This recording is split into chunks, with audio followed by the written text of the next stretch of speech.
Hi everyone, welcome to our video today.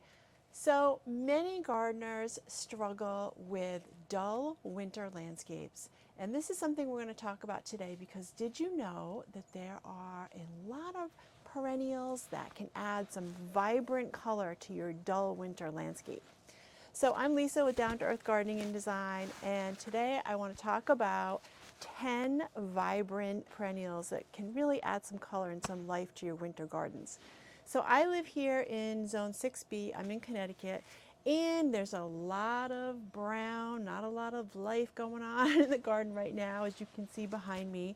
But I also have a couple of little perennials behind me that are really showing off right now, and I do want to talk more about those because I feel that as a gardener and a garden designer that your garden should provide interest